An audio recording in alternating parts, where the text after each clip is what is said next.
cold myth, you got me with a cold myth, got me with a cold myth. I mean, it knocked me still out with a cold myth, with a cold myth. Every corner, satellite of humanity. Tap in, tap in, tap in, tap in. Get yourself in. Came back to the outer limits. Gimmicks rock-a-bye. Us asleep. While we fight tired eyes from close. But they closing up shop. Closing up shop. And your money just blowing in the wind, blowing in the wind, in the wind, blowing and blowing in the wind. Blowing in the wind, controlled. Blowing by regular weather, controlled. Weather notwithstanding.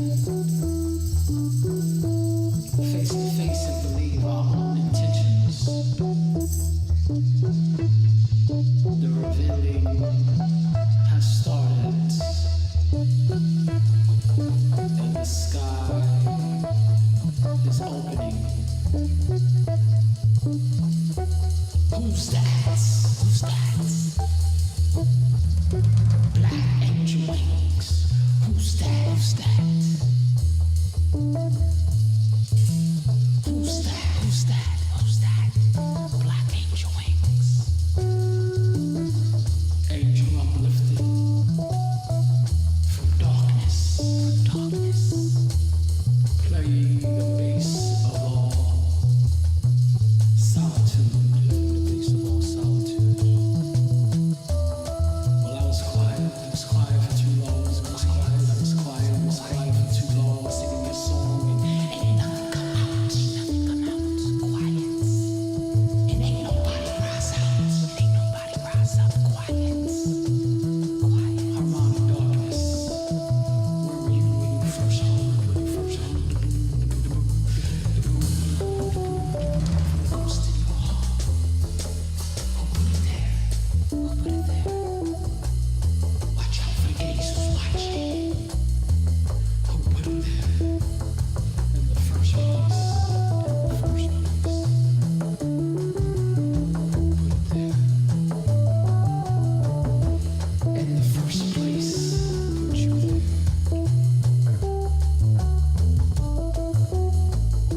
In the first place. In the first place.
You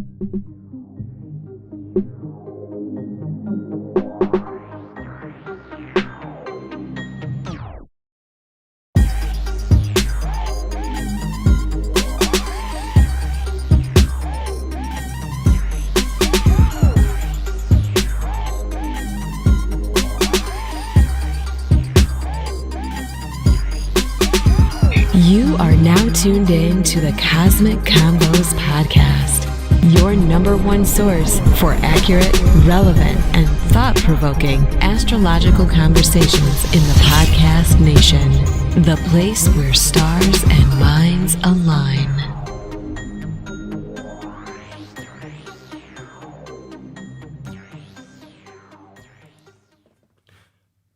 Peace. You are now tuned into the Cosmic Convos podcast. I'm your humble host, Harut, and I got my good brother here, Brother Ra. How you doing? Oh, brother. Been learning and applying. How about yourself, King? Hey, man, like I said, man, trying to get like my brother, man. Trying to get like my brother over here, man. Trying to take it to another level or whatnot, you know, meditate like a Buddhist and all that good stuff, man. I hear you, brother. I'm right with you. Indeed. But you know, before we get too far, I want to remind you all, make sure that you like and subscribe to this channel or whatnot, and hit that notification bell so you can know when we're live. And this episode is brought to you by Pushing Forward Media Group, Calapusha Astrology, and our good people over there on Patreon. Big up to y'all or whatnot, you know. You know, we're creeping through season 5. We're at episode 103, overall episode 3,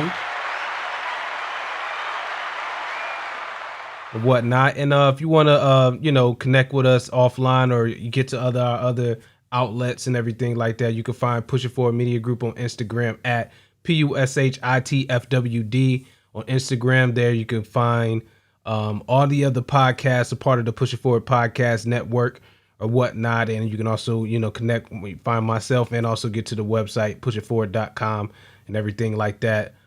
Get your chart and everything. Brother Ra, how can the people get a hold of you? You know, they can hit me up via either Facebook or IG under the moniker or name Shuck'em Ra, or you could get at me via Gmail at calaprushaastrology@gmail.com. Indeed. Or whatnot. Shout out to everybody that's in the chat right now. You know, appreciate y'all kicking it with us on this, you know, late evening, especially if you're on the East Coast or whatnot, you know, definitely appreciate that. You know, like I said before, we're here at episode 103. And last episode was pretty interesting. What's the feedback you've been getting on our last episode, Rob?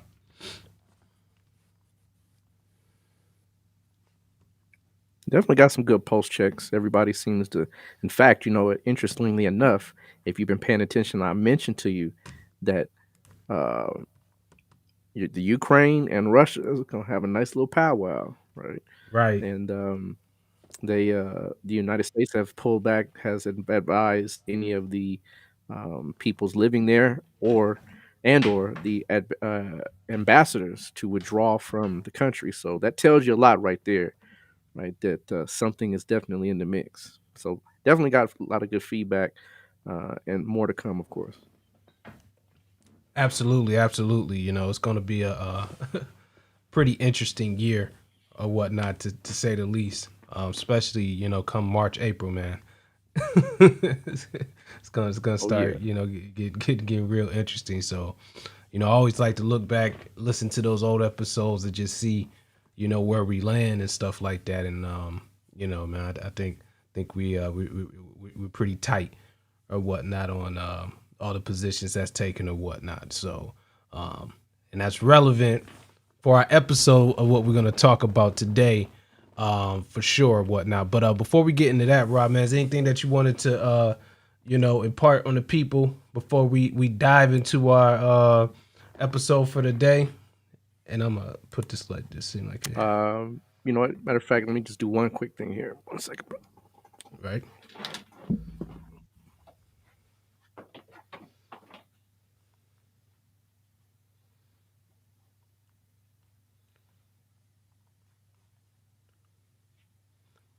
yeah, when we we doing these shows, a lot of tech, there's a lot of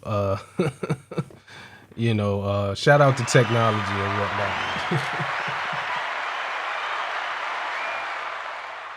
Yeah, because we got to go through a lot of different little tech checks and little supports and stuff like that to get everything on point. So y'all, All bear right. with us for a little second. We're all good to go. We all good. Yeah, I had to tighten that up so we look a lot sharper than we were looking. So we should be good to go. But other than that, no, nothing really to announce other than classes will be coming up as of March 19th. So you definitely want to start getting at me. Hit me up if you're interested, right?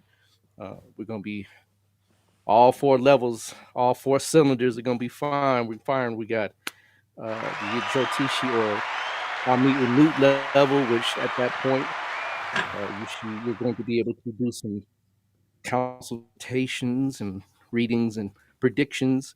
That's for the advanced, extremely advanced students. Have a level 3, which is the, of course, adept level. You have a level 2, which is the initiate level, and you have a level 1, which is the neophyte level. So we cover all bases. We start you from the beginning, take you all the way to the level of which we're doing now, which is predictions. So definitely hit me up via email, right? There will be some advertisements coming up, so stay on the lookout for that as well. So other than that, let's get started. Indeed, indeed, indeed. So, yeah, definitely, you definitely want to check that out for sure. To really take this, enhance just even with you, being able to, follow what we're talking about here on the podcast, and be able to really, put yourself, your loved ones and everything like that in a, in a good position or whatnot by being understanding the stars and aligning yourself and moving accordingly or whatnot. But getting into today's episode, we're going to try something. We're going to do something different with the format or whatnot. We usually get on here, we pick a topic and we talk about it and stuff like that. But like I said, we want to interact, we want to engage with other people, other content creators, other listeners, and stuff like that. And came across a video that was pretty interesting from a very popular Vedic astrologer, especially here in the YouTube space and beyond. He has a good reputation in the Vedic astrology community, especially here in the West and stuff like that. A astrologer by the name of Geppi or whatnot. Much respect to him. And there's some debates, in the in the astrological world. Everybody doesn't agree with everything, right? And throughout, if you've been following us for a while, you've been listening to the podcast, checking us out, we reference the United States birth chart quite often. And we have some very good research and just utilizing the tools to justify the chart that we use. But this particular astrologer has a different opinion of that. And he recently did a video justifying his view. It's more like a case study on why he believes that the USA chart is Scorpio ascendant versus Sagittarius ascendant. And today, Ra and I are going to react to that video or whatnot. So I think this would be a good little treat for the people.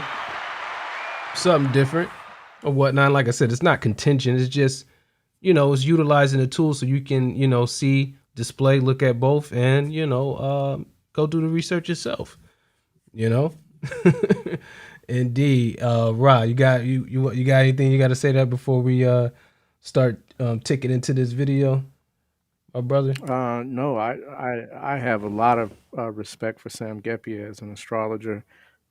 He's written some excellent books, one of which I even instruct my students to read, which is the Ascendant's the Ascendant book that he has produced. Excellent, excellent work.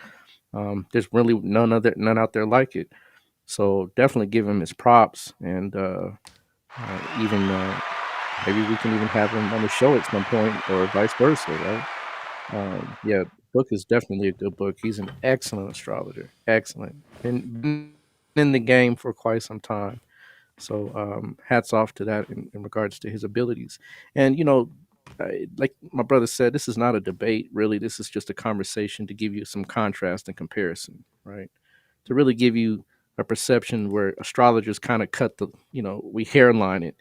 And at for a while, he was even using the Sagittarius ascendant for a while. There's other astrologers out there that do, and for good reason. He's made his segue from the popular kind of purview of what Sagittarius is. And when you do research, right, and you come up with different perceptions, this is what happens. But we're gonna today talk about why we really adhere to what has been produced in the past and why it works so well. And we're going to show you, how to kind of not only just use information that has been accumulated, but really to take a consensus of all of the data and facts and add them into the equation so that you can come up with your own understanding. Indeed, indeed. So without further ado, let's go ahead and jump into this. And for all the people out there in the chat, could you do me a very good favor and let me know if you can hear everything really quick. All right, there's that video, and I'm gonna hit. An excellent astrological researcher. And as you can see today, we're talking about the natal chart of the USA. And we're going to be doing a sort of rectification. Does everybody hear? Just hit a thumbs up or put something in the chat to let me know that you can hear everything pretty good.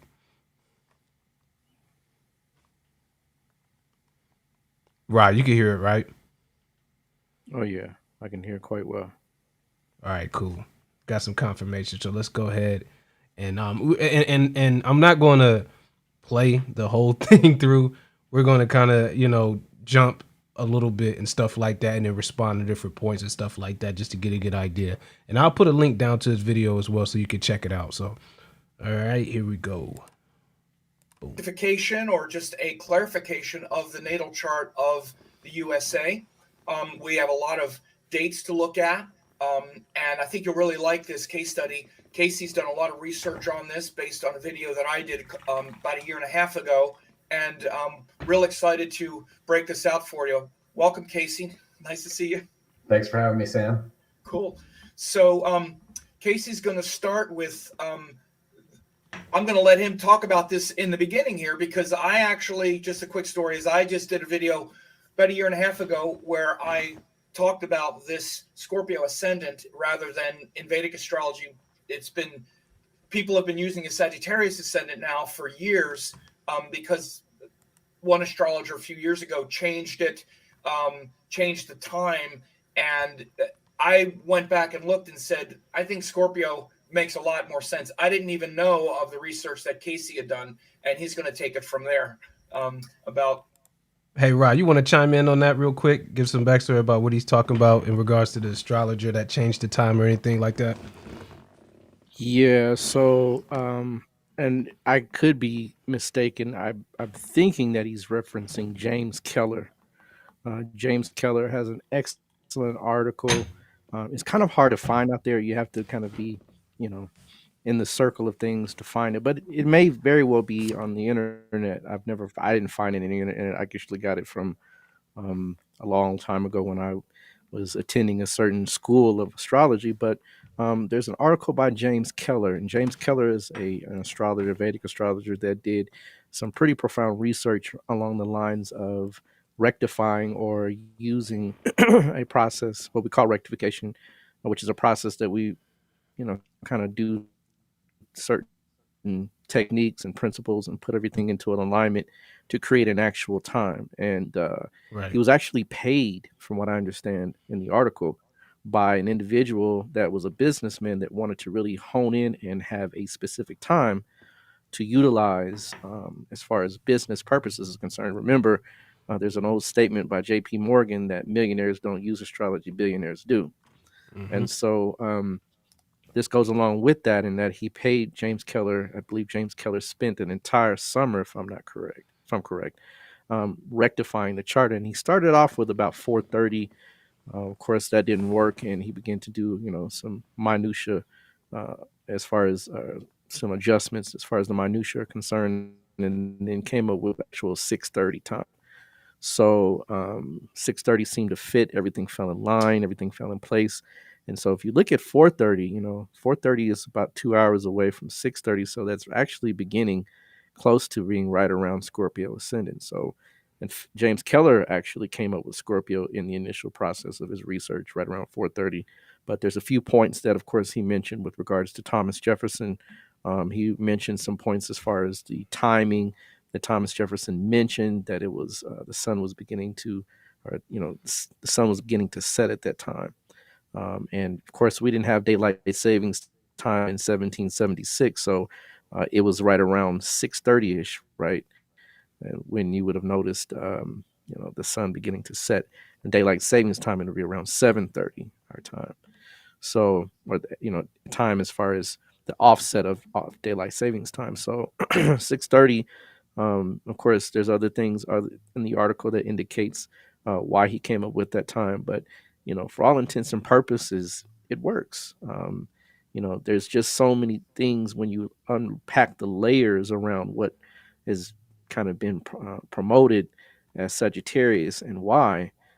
It's just the deck stacks against Scorpio by far. But Sam makes some excellent points in his video. I definitely urge you to go watch it, pay attention, take notes, and go do your own research. But today, we're going to hone in on what it means to really look at it from a overall total perspective, from top to bottom, historically speaking, financially speaking, and so forth. So um, that is really where he gets that information, if I'm correct. It's James Keller is the astrologer, and you can probably go Google him and see if you can find that article for yourself. If not, I may be able to pull some strings and see if I can find it. Hit me up via email, and I might be able to pull a butterfly out my hat and see if we can find it for you. But Well, that's particular. Go ahead. we might could put it post it on Patreon. Yeah, we might be able to do that. But that is, I believe, who he's referencing is James Keller, right? All right. So let's go ahead and play some more of it. About what he discovered and what we're going to be talking about here today.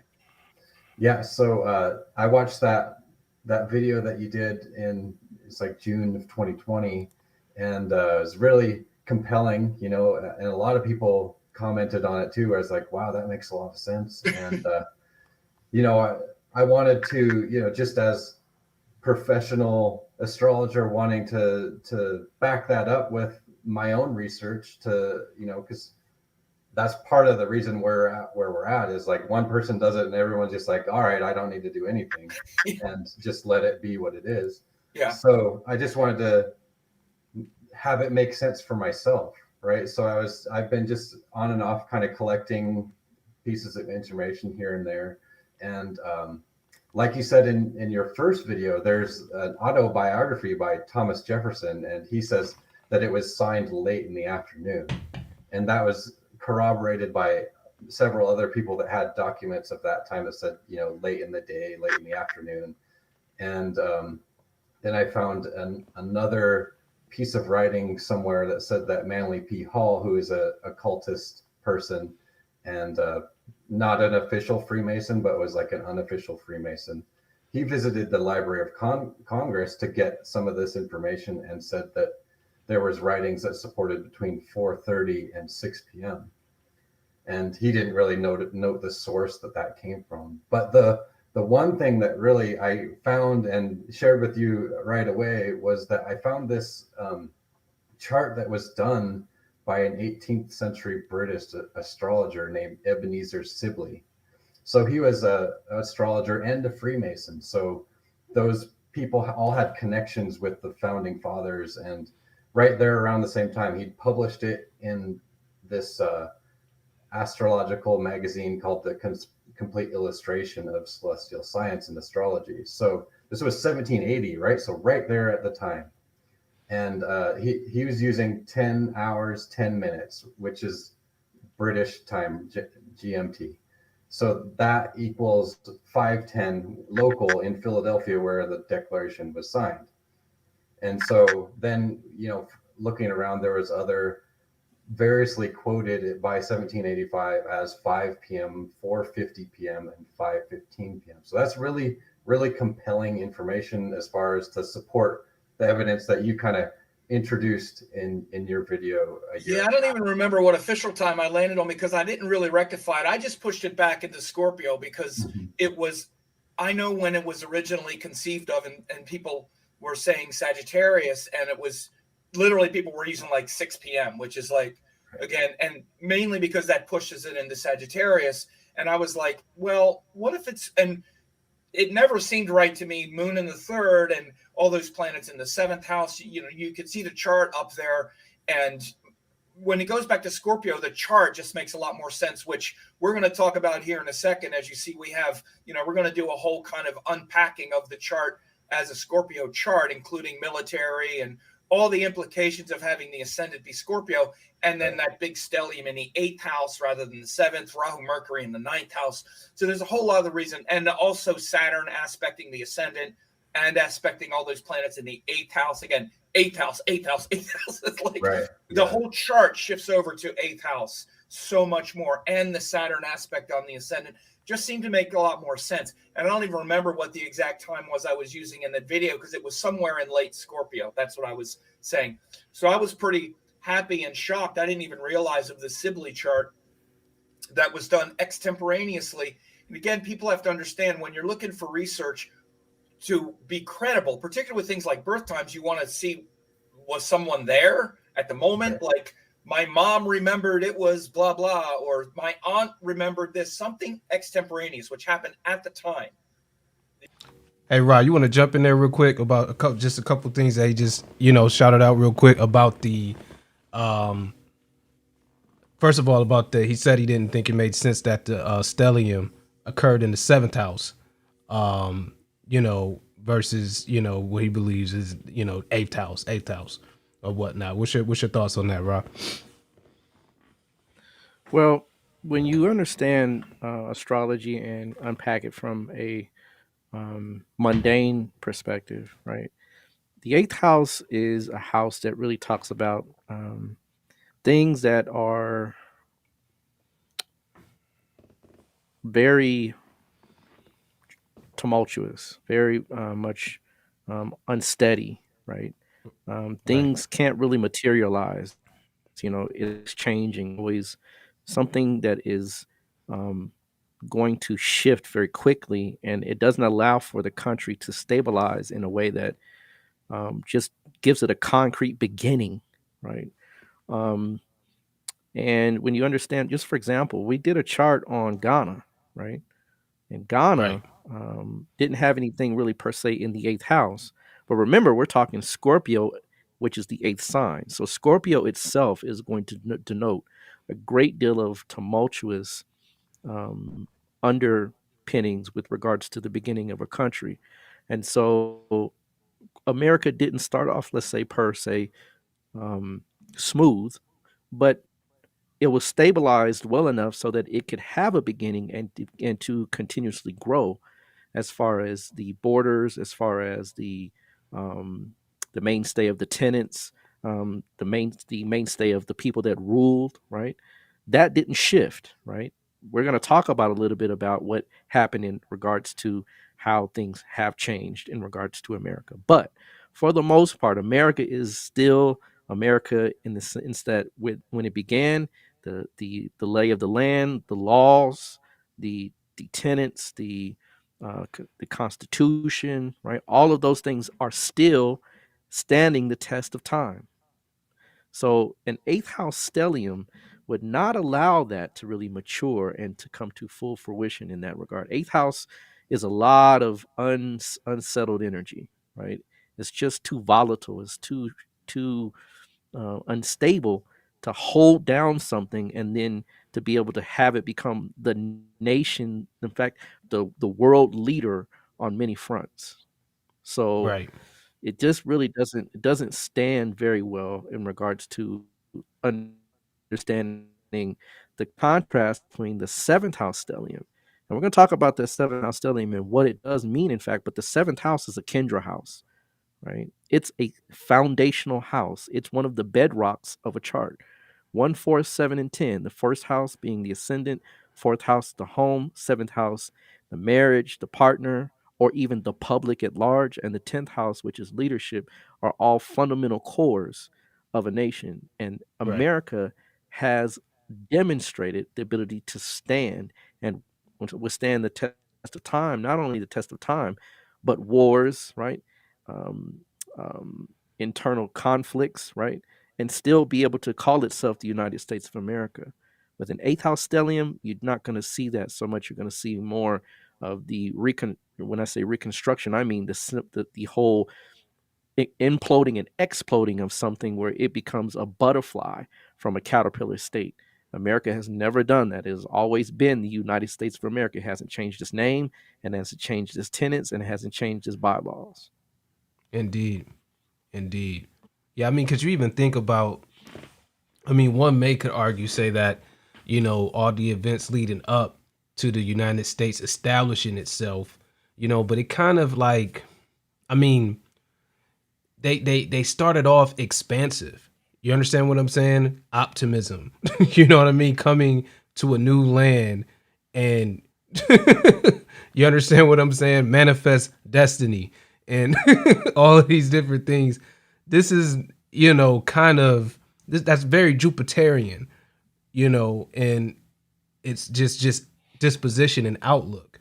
And then even just the country. Now the country did have struggles, for sure, prior to 1776, but you're talking about where you have basically a settlement here for hundreds, almost, you know, maybe almost roughly 200 years or so, 100 and something years before it actually officially establishes itself. They establish an economy. You understand, a robust economy. They subdue the native population. All of these different things are in place prior to them being an official country and cutting ties from, you know, from Britain. It's just I would think that if it was eighth house stuff, it would be a little bit more rocky. And it's not. I mean, I'm not saying that they didn't go through things, and that's not. You know, I mean, of course, you know, revolution, different things like that. But you know, there's still a cleanness, you know, to the United States that hands dirty, but they still stay clean at the same time to a certain degree. I don't know. Yeah, no, you know, it's a hairline call, right? Because we're talking Right. two signs that are very close to one another, right next to one another. So it's a very, you know, you have to really be astute as far as what these houses are going to stand for in regards to a nation, and that's why mundane astrology um, is really a harder science to gauge than it is for a natal individual, because natal astrology is the person, like he even admitted, you know, people that are around that had, you know, kind of an idea of what was going on can give you a pin a way to pinpoint specifics, right? That's important in natal astrology, but in mundane astrology is even more so important. But the thing Right. about it is that when he mentioned the eighth house stellium, right? Stelliums are concentrated energy in one area of life. That means that when everything happens, those things are going to funnel in and out of that particular area for at least 4 major periods of the person's or individual's or nation's chart. So think about it from this perspective.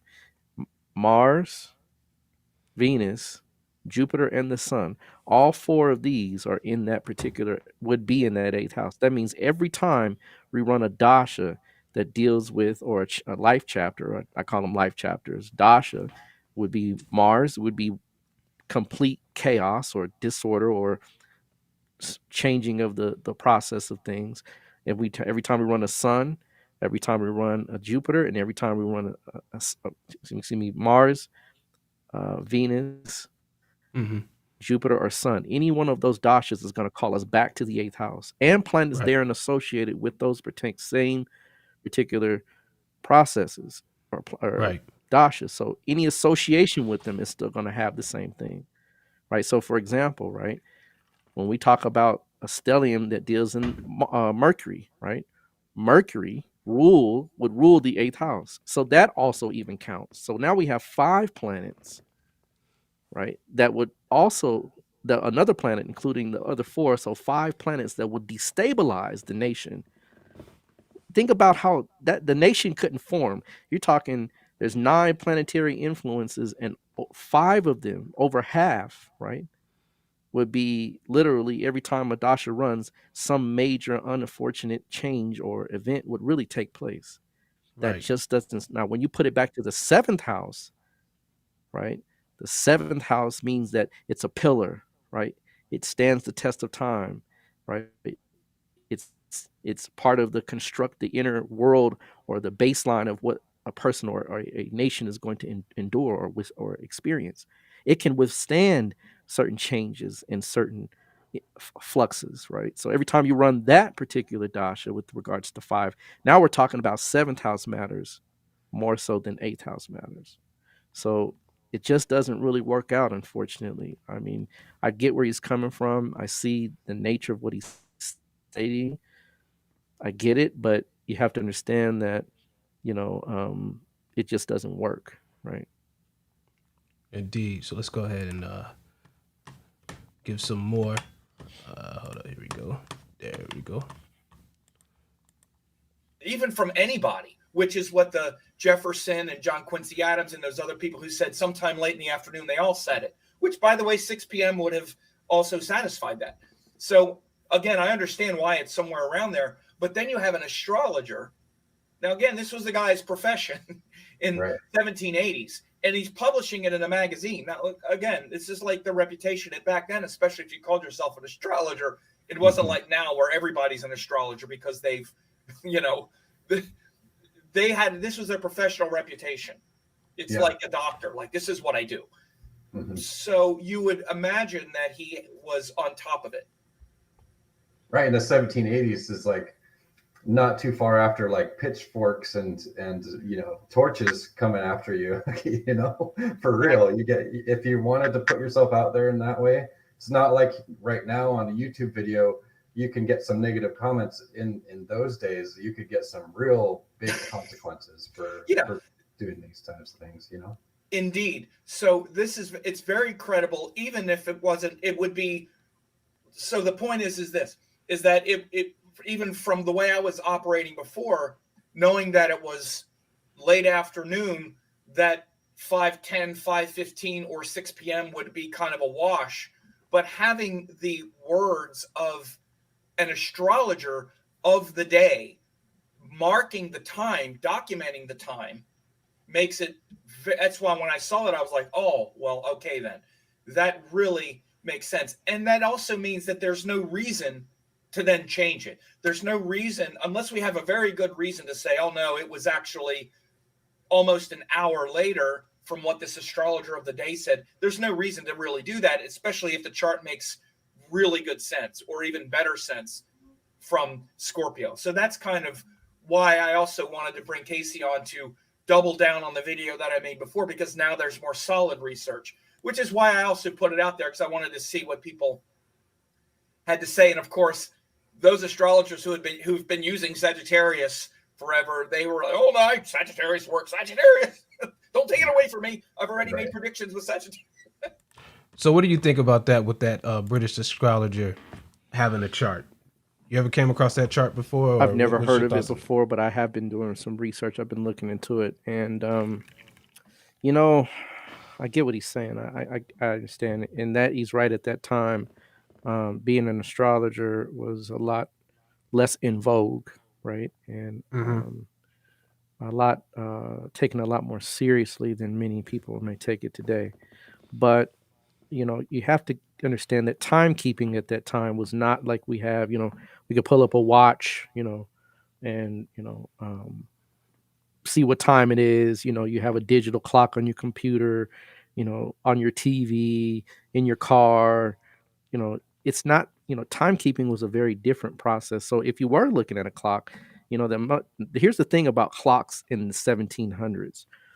Number one, if you had a clock, right, you of course had access to resources. you weren't considered poor in the least. Number two, calibrating the clock itself, right, is a whole nother conversation. Putting the time to when it actually is versus when it was capitulated to be is a whole nother conversation, right? Timekeeping was not a science in the sense that it is today. So we have to take it with a grain of salt in that timekeeping process, that individual that's looking at the clock, right? Was the clock set right? Right?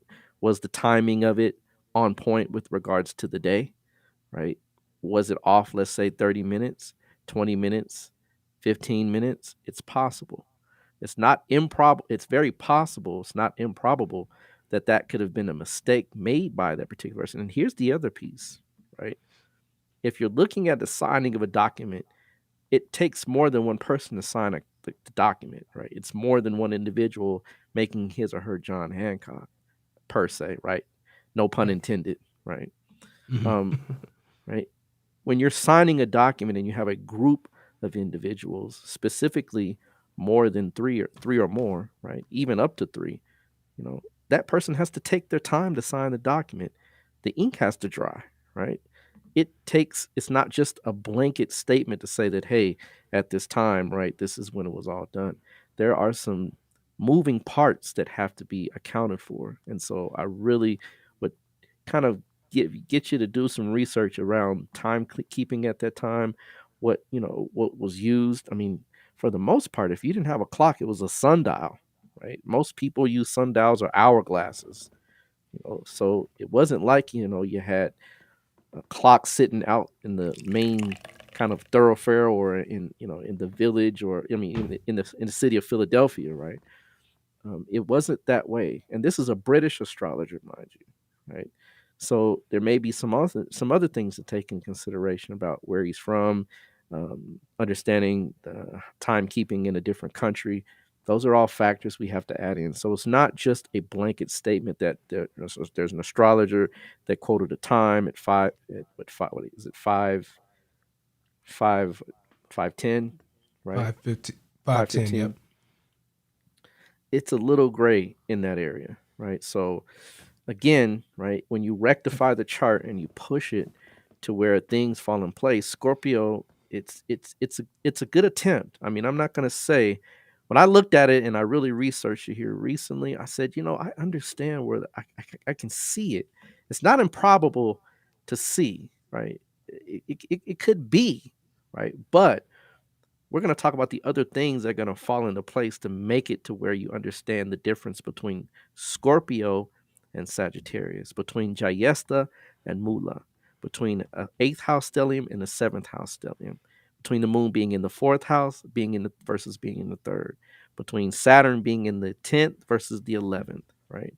These are very key things that we can look at to see what the difference would be if it were Scorpio versus Sag. And Sag holds true on all areas much stronger than Scorpio. So let's hear a little more, if you please. Indeed. Which is always going to be the case, so that's fine. But I want to really just bring it out this way, so that, like you said, it's an idea, right? We're proposing an idea, and just like if we had gotten that, as an astrologer, if someone says, I'm pretty sure it was right around 5:10, 5:15, and you would just start the reading as if that's the chart. Anything. Right. If it's just, if you're start. What was that? I'm not hearing anything. Make sure we're still in the chat. Can you guys hear? Give me a thumbs up if you can hear the video. It seems to be frozen. Okay.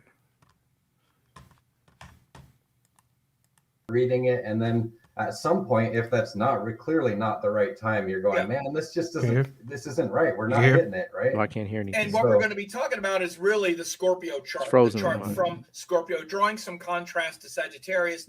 In fact, Ecamm is frozen on my end as well.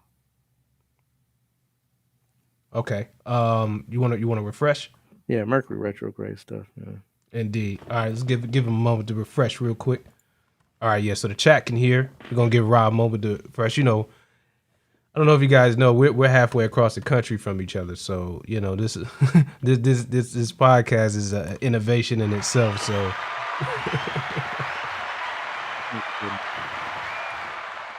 Indeed.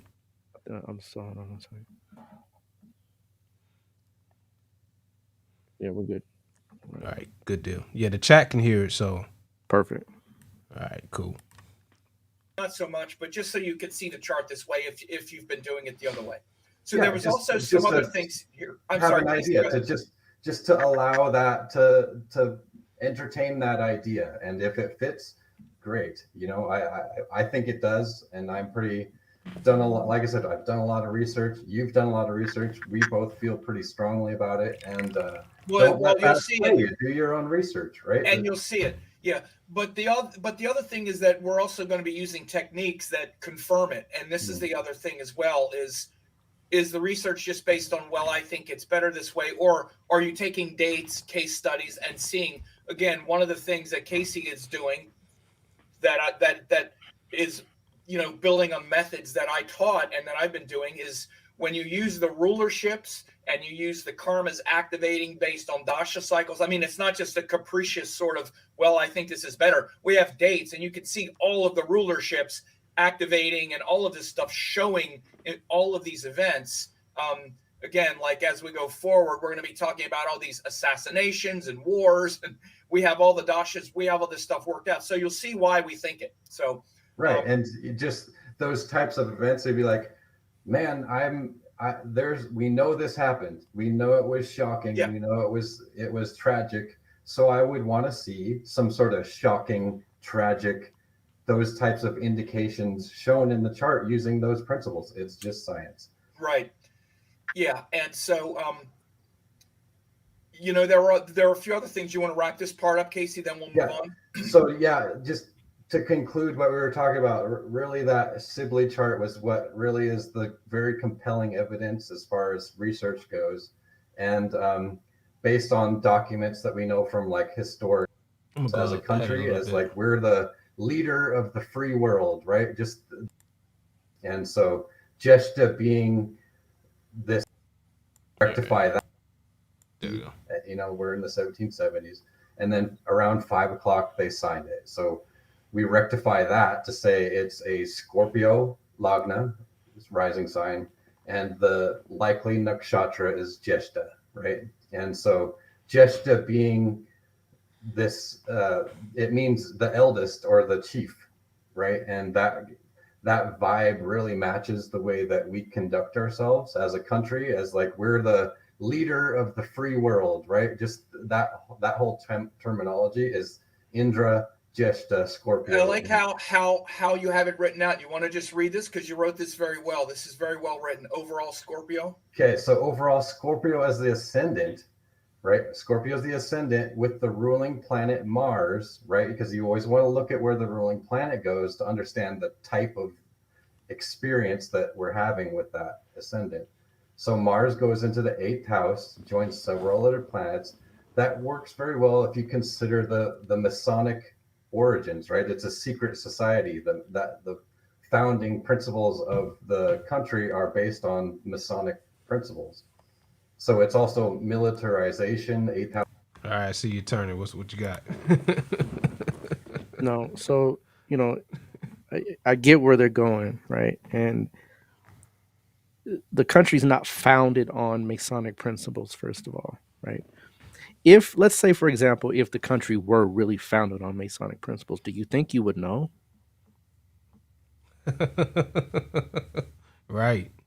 Do you think they would instruct you to tell you that we're founding this? Masonry is and has a form of secrecy to it. Yes, it's correct. That's not incorrect. But the whole point of secrecy, as the founding principles, would not tell you they're going to be founded. They would not even discuss it in regards to the public at large. There wouldn't even be a document, right? I mean, Masonry is pretty common. I mean, you see Masonic temples all over the place. You know, I don't know. I think I might have mentioned it in our episode that we did on Freemasonry, but you know, first of all, Freemasonry is not, or any form of a secret society, it's not unique to the United States. It's common in China as well. in East Asia and different things. And there's a society called the Nation of Heavens and Earth, or the Hung Society, that's been, that's the what you hear about the triads.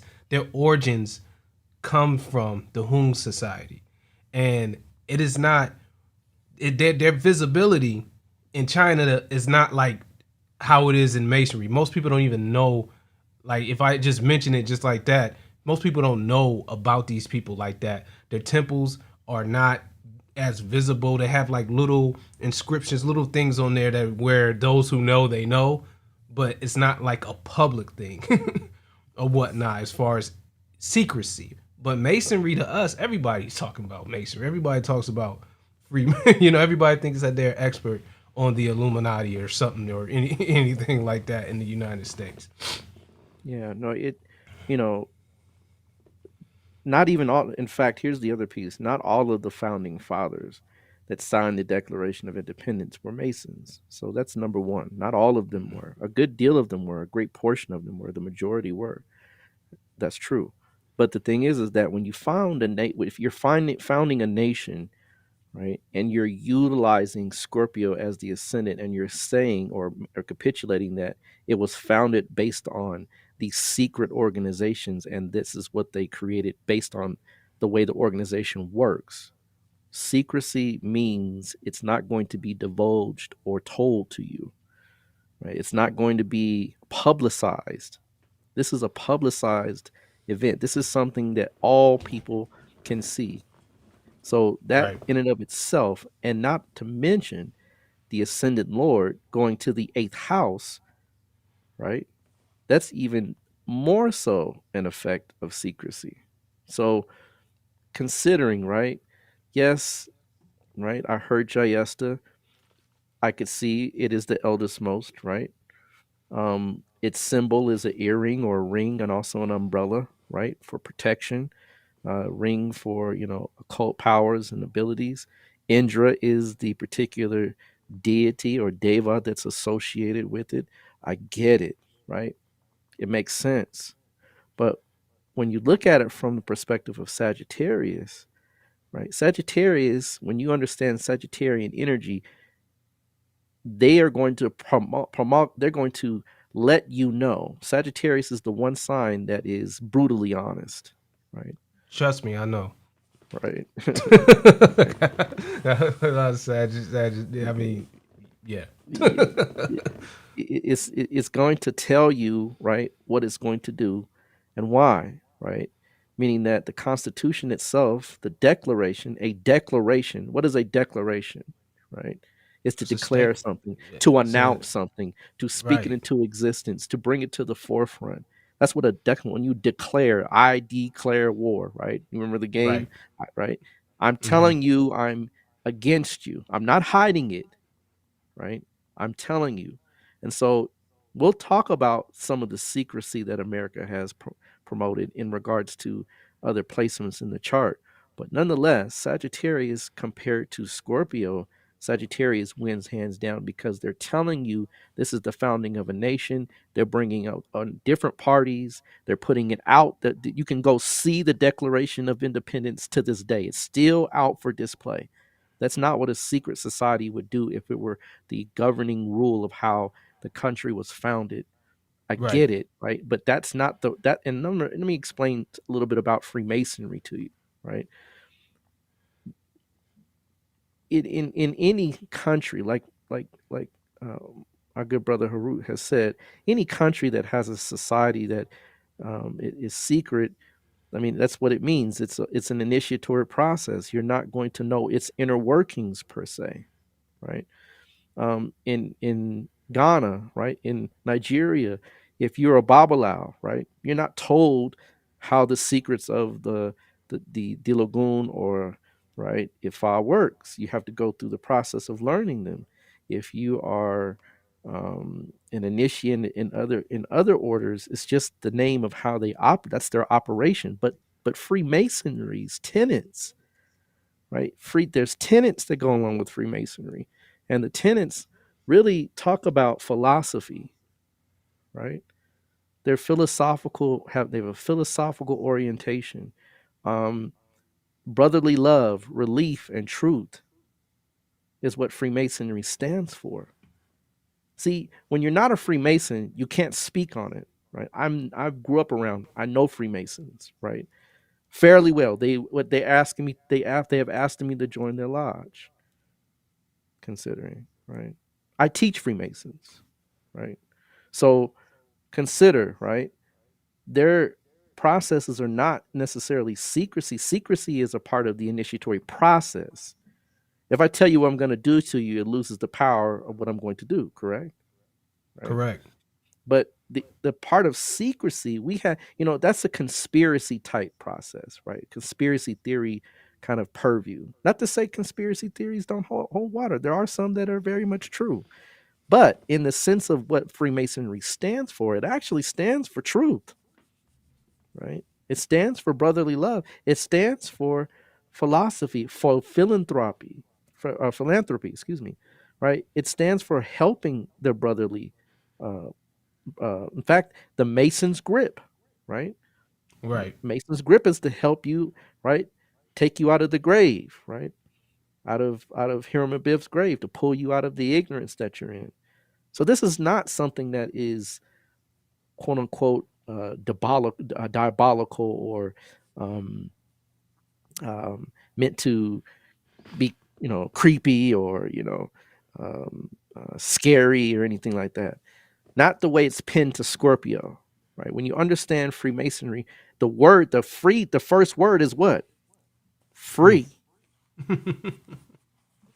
right? Right. You gotta, people get into conspiracy theories and they don't study the the group or the system that they're in. So it's easy to peg it as this secret society that has all these inner cabals and inner secret orders, and you got to. It doesn't work that way, right? It works in the way that when you go through the process of initiation, when you become a master mason, right, you understand that the tenets in which they promote are about literally building up positive. They're bringing men to a positive standpoint, right? They're making them perpendicular. They're standing them on the square. Right. That's not a negative, dark, evil thing. It's something that's very helpful if you understand the way it's really designed, right? And remember, there's different types of Freemasonry. You understand? There's Scottish Rite and there's York Rite, Right. right? This is Scottish Rite Freemasonry, right? That's who the founding fathers were. But remember, they come from, and York Rite is back in York, right? That's why they have a New York and a Old York. The York we're talking about is in England.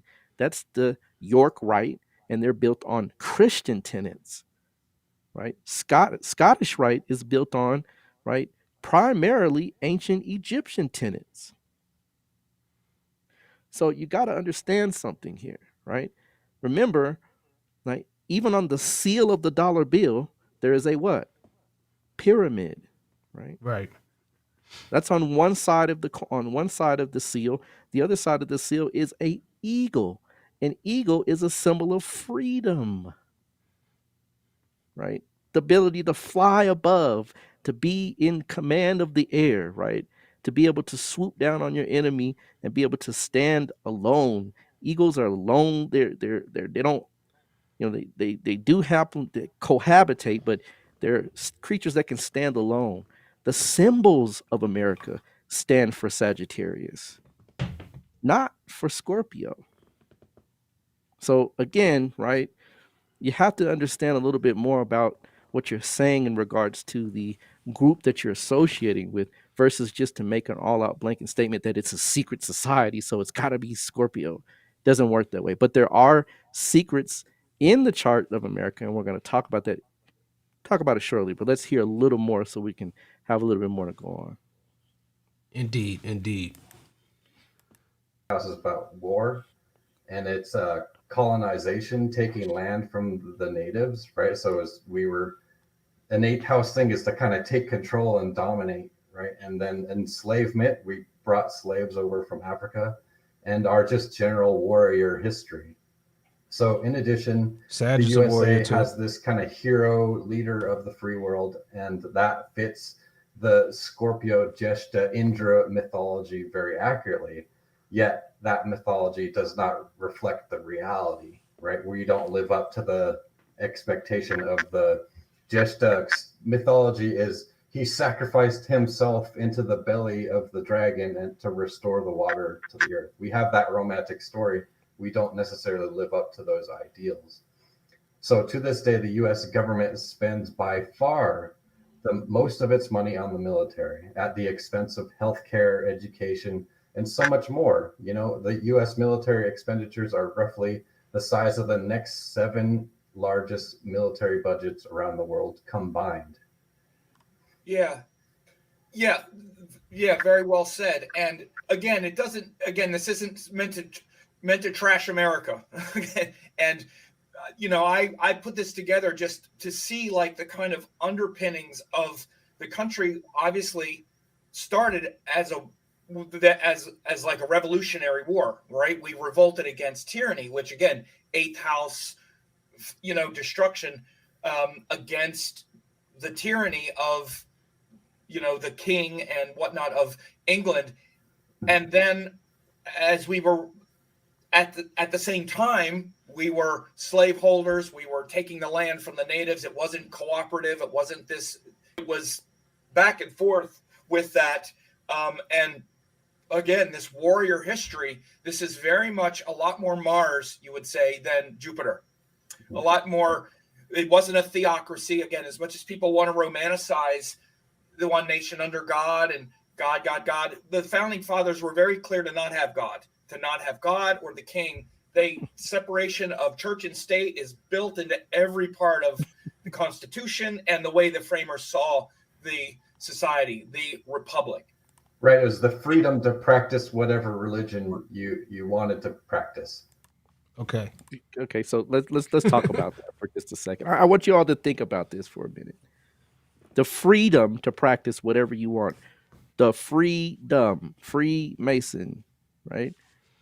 Do you think Scorpio is going to allow you to practice whatever you like?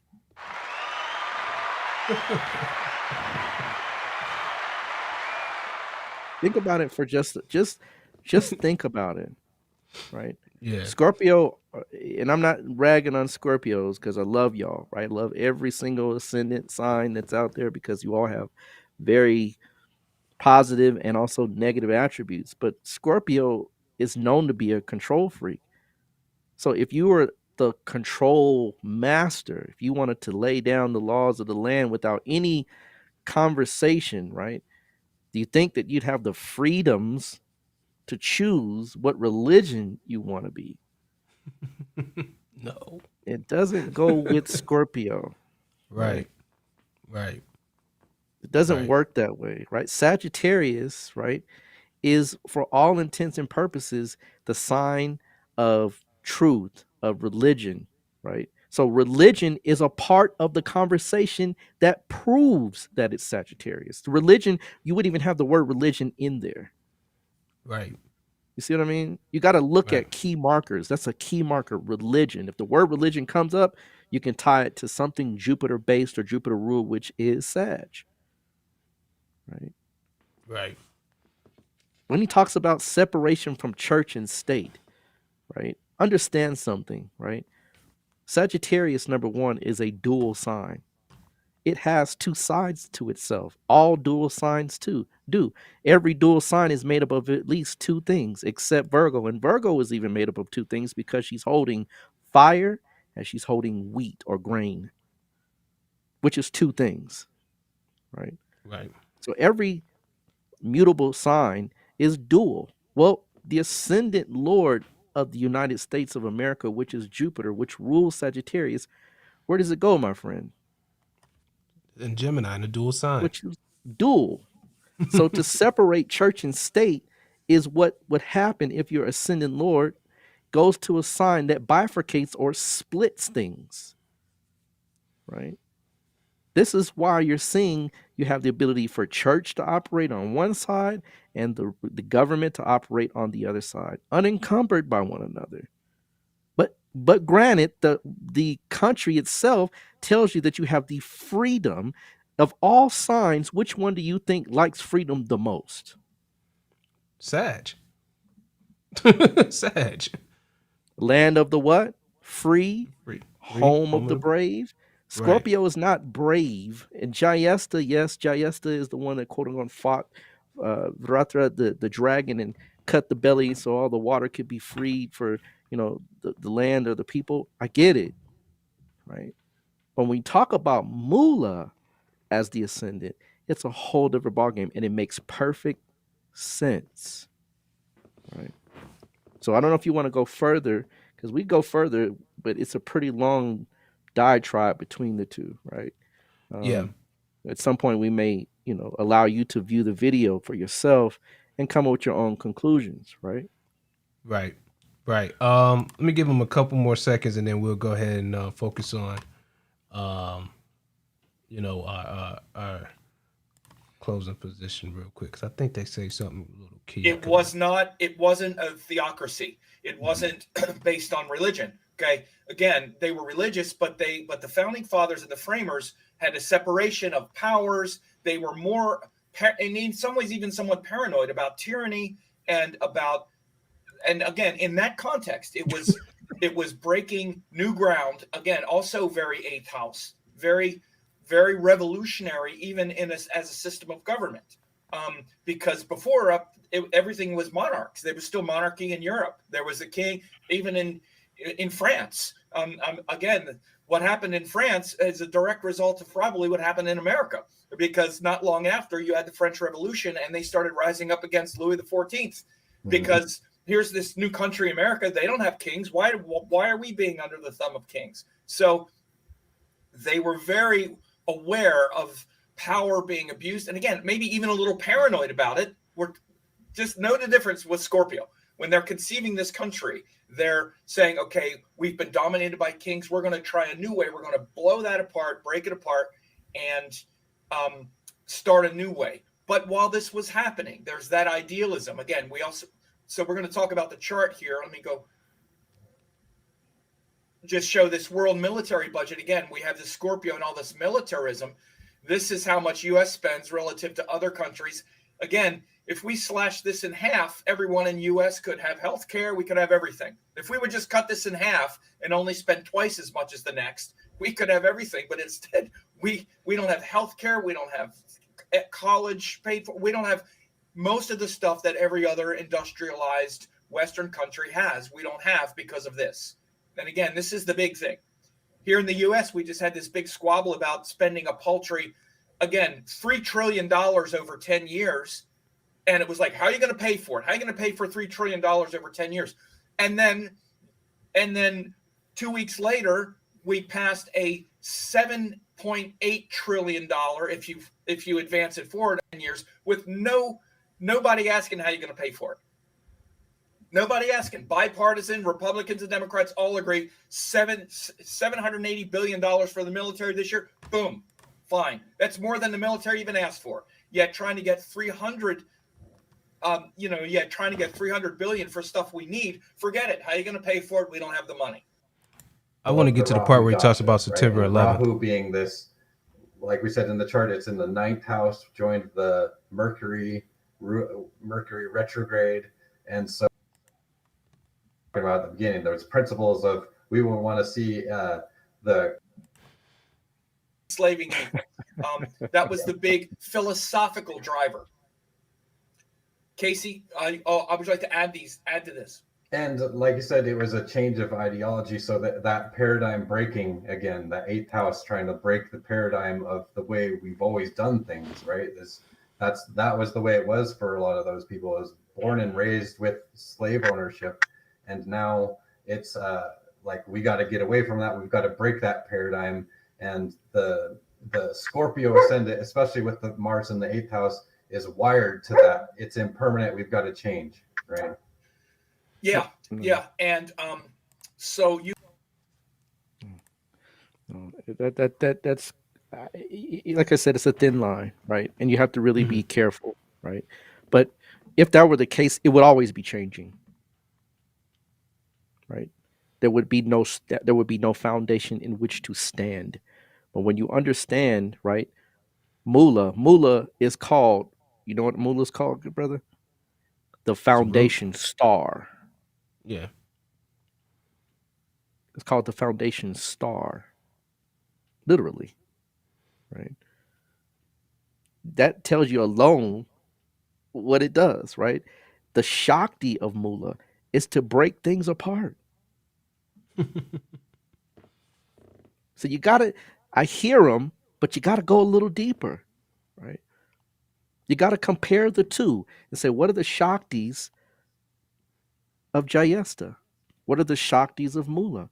Mula's symbol is a tied bunches of roots. Right. If you wouldn't mind, I don't know if you can probably pull it up. Can you pull up the fasces, right? FASCES, FASCES, right?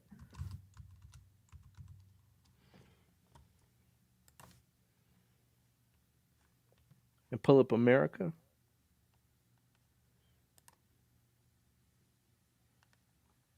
If you all are old enough, right? You might not be old enough, you might be. This symbol used to be on the back of the dime, right? It's actually in Congress, right? In fact, that picture right there, to if you pull up Congress where the flag is there, my friend.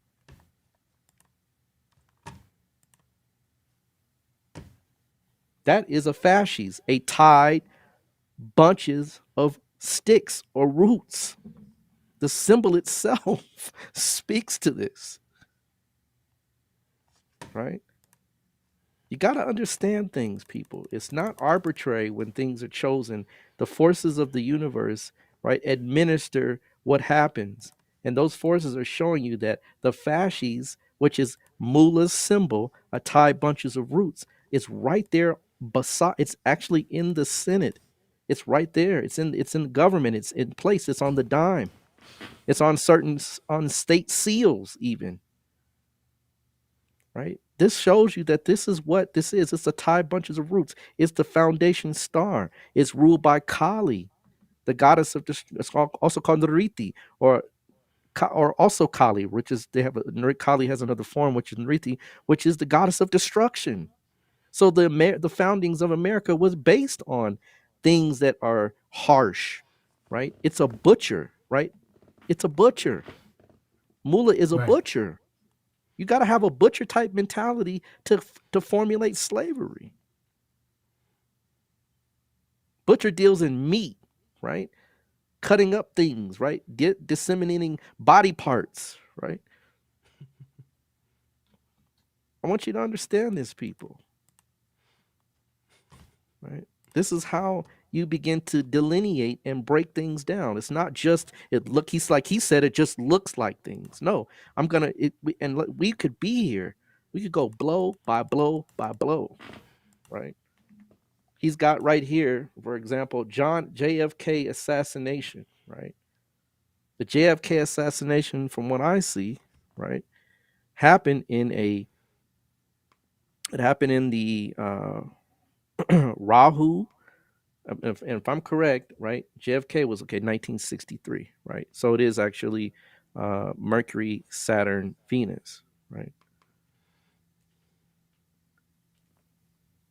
And it makes sense, right? That number one, it's Mercury, right? If you put Mercury, okay, in the Scorpio ascendant, guess where Mercury goes? It goes to the ninth house. But if you put Mercury in the Sagittarius ascendant, guess what house it's in? The eighth house of what? Assassinations. Hmm? It's with Rahu, right?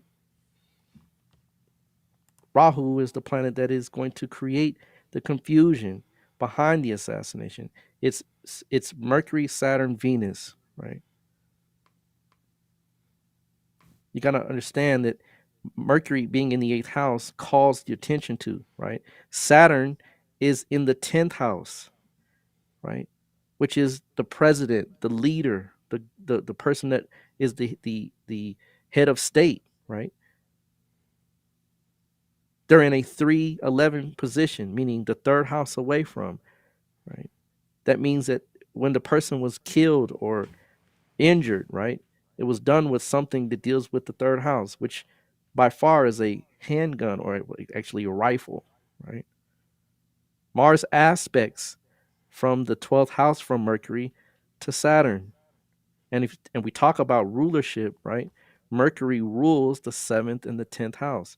Mercury for a Jupiter ascendant is a baraka, right? It's an obstructor. It obstructs things. It changes, it causes things to halt.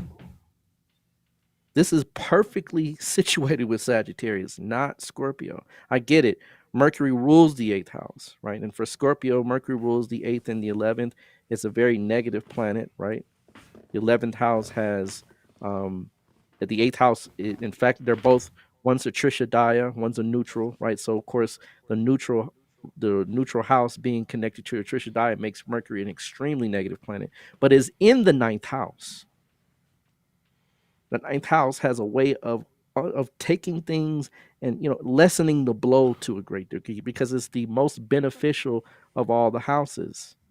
So it wouldn't be in a ninth house position. It would be in an 8th house position, ruling an obstruction or something that obstructs something. So this is when you begin to understand the more subtle nuances of an ascendant or of a chart. That's what we go into in the classes that I teach, in that we have to look at all, you have to add everything up. Like we talked about the symbolism, we talked about Freemasonry, what it really stands for, right? I mean, when you understand Freemasonry, what it stands for, right? It's literally, its cardinal truths are temperance, fortitude, prudence, and justice.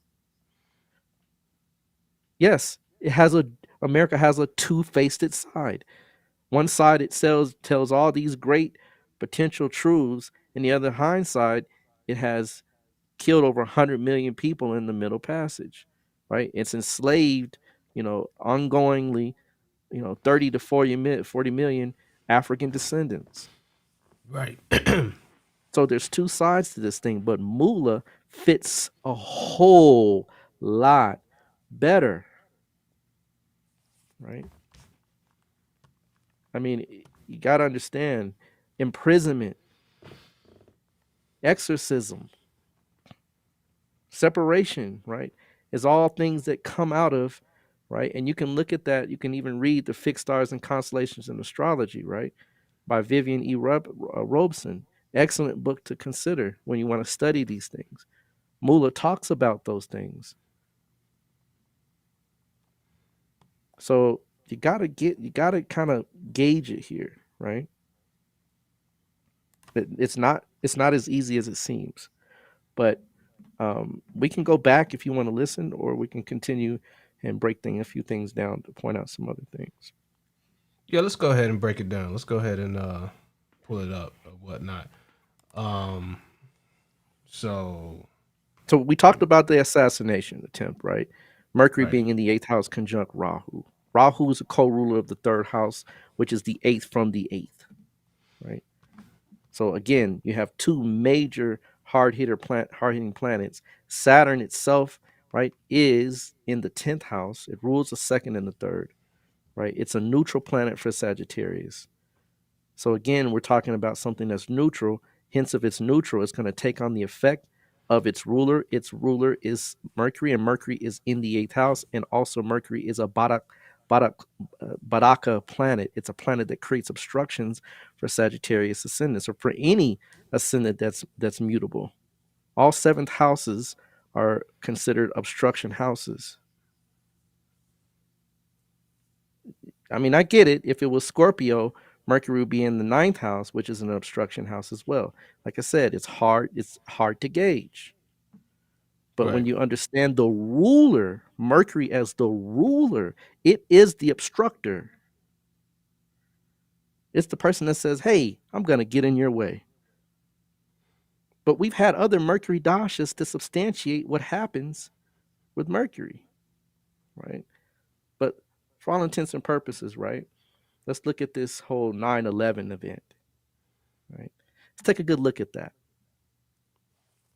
right? and we put in 9/11 as the transit on the transit side of things. Let's see what happens. Let's see if Scorpio would be the telltale, right? And in fact, can I share my screen? Yeah. All right, let's take a look here.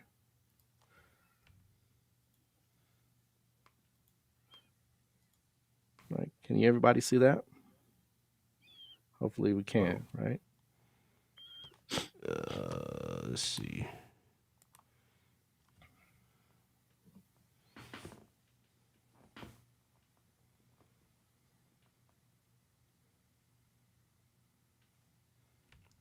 It's up. Can you see it? Yeah, I can see it.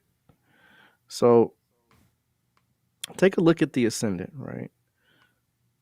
When we look at this ascendant here, we see we've got 7 degrees, right, as the ascendant for the United States of America, right? We've got Mars on the day of at 8:46 a.m., which is the first recorded time, right, when Mars is when the attacks happen, right? This happens, right? And of course, this is Eastern time. This happens right on top of the ascendant, people. Mars is directly on top of the ascendant with K2 in Mula. If we put it in Scorpio ascendant, right, this becomes the second house. Second house, right.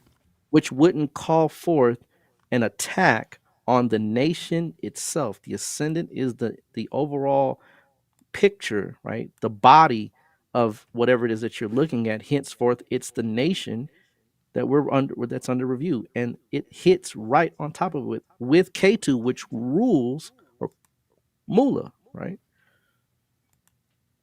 You can't. There's no wiggling here, right? It's perfectly aligned. This is how we know this is the ascendant. This is a specific time frame that points out to a major catastrophic attack. This is when the whole world, not just America, the whole world changed because of this event. Right. You got to take into consideration, like we said, everything. This is too close for comfort. I mean, you can't even argue it. It's in direct opposition to the 4 planets in the 7th house. It's in opposition to go ahead. What I was about to say is that, they spoke about the military budget, right? If you got all those planets piled up in the 7th house, and the 7th Lord, talk about military budget, folks. Just take a gander, right? Of the nations of the world, right? The United States shares of its international arms exports 37%. 37% comes from America, right? Right. Which is business. 7th house matters, not 8th house. I'm sorry, right? Russia is 20%. It's directly underneath us. And like he said in the actual video, America spends more than all nations combined, militarily speaking. So not only do we sell, we buy, militarily speaking. We are the main dealer in this particular what we call arms race when it comes to nuclear subs. Let me put it to you like this. America has so much military might. They sold, I believe, I don't want to say it may be either 20 or 40. I think it's 20 nuclear subs to Australia.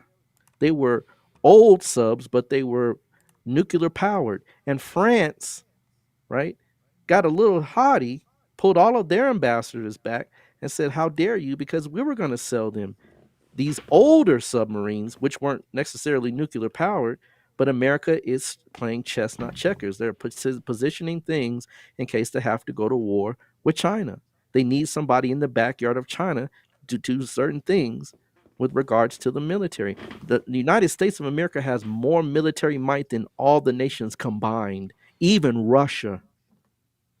That is the 7th house stellium you're looking at with Mars being in the 7th house. Yes, it's on the cusp. It's right on the hairline. It's 0 degrees, right? But it's there. And it's with the other planets, Sun, right, which rules the ninth. You have Mm-hmm. Jupiter, which rules the ascendant itself, and the fourth house. Mm-hmm. So that means that the fourth house is the homeland. The homeland is very well what? Protected. Protected, right. It's in a Kendra house. Kendra houses are blocks that don't move. They're stable. They're structured. Right? You have Kendra houses. You have six. You have what I call Panafara houses, right, and Apoklama houses. Of the three, right, Kendra houses are the strongest. So again, people, right, you got to understand these things. This is how it's structured. Not only that, you have Saturn in the 10th house. Now you got 5 planets in Kendra positions. And Saturn aspects those particular planets. And Mars aspects Saturn. So they all are interlocked and interrelated in some way. Mars aspects the ascendant. Saturn aspects the fourth. All Kendras are locked down. The country itself is locked down. Like my man said, there's never been a conventional war fought on the grounds of America except the Civil War. And I'm gonna go ahead and release the sharing back to you. I just wanted to pull that picture up and show the people, in a circular chart, kind of what it looks like. But if you can pull up the chart again, let's look at the Civil War. Let's see what happens. Because we talk about dates and things like that. Let's look at the Civil War. Right. Give me 1 second. Let's look at the Civil War. Let's take a look at the Civil War and see what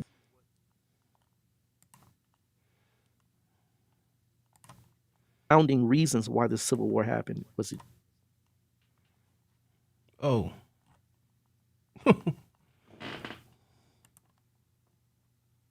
because we, I lost you like each for a other? couple seconds.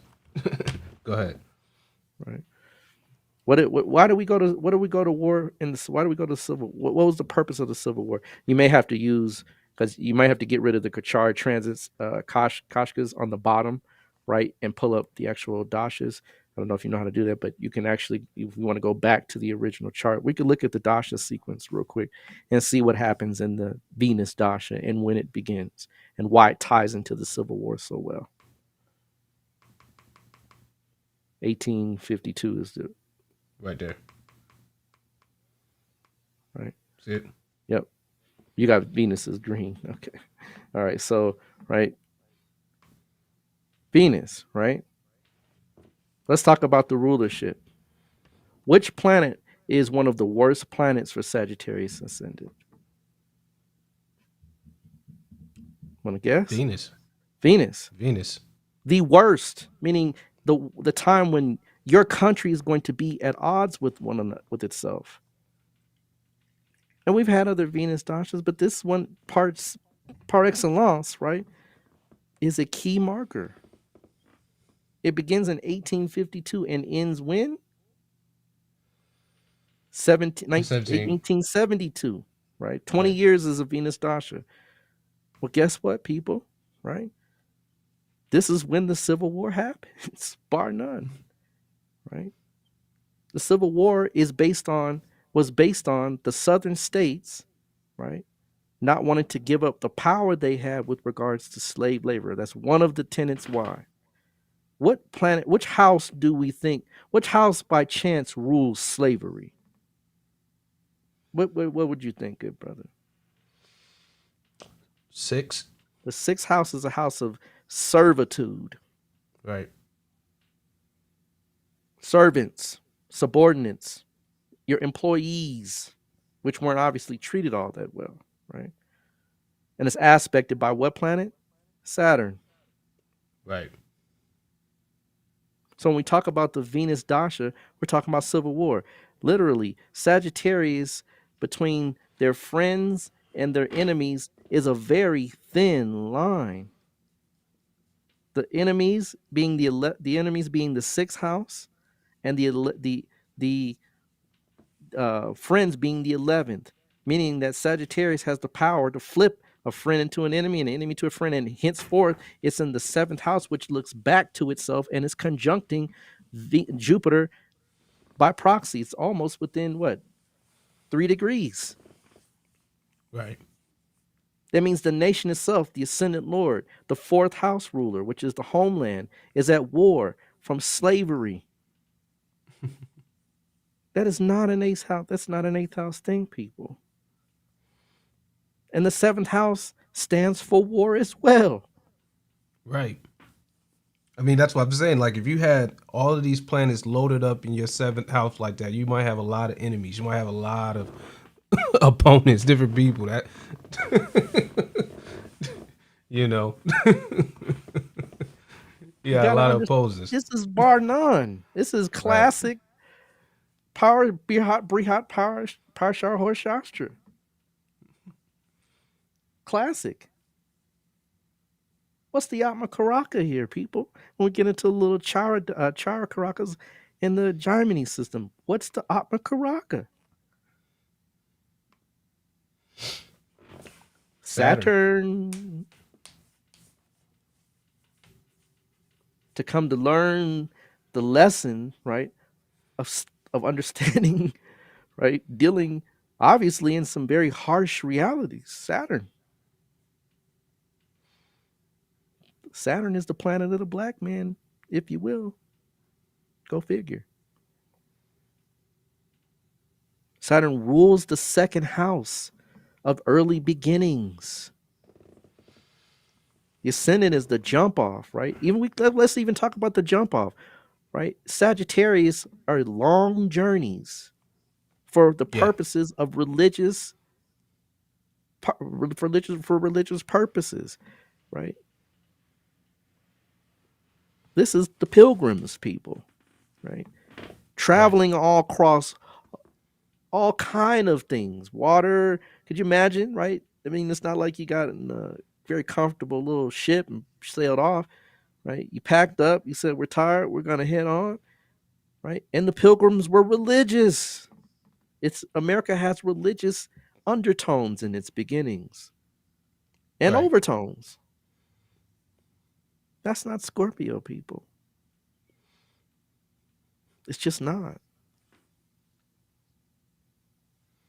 So yeah, I know he made the point of like, you know, the founding fathers were, agnostic or whatever, but the country still has a very Christian.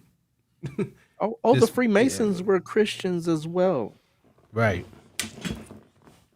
Right. So it's not like this is just like a country where it's totally, I mean, this is a separation from church and state, but it's still there is one, but there isn't one.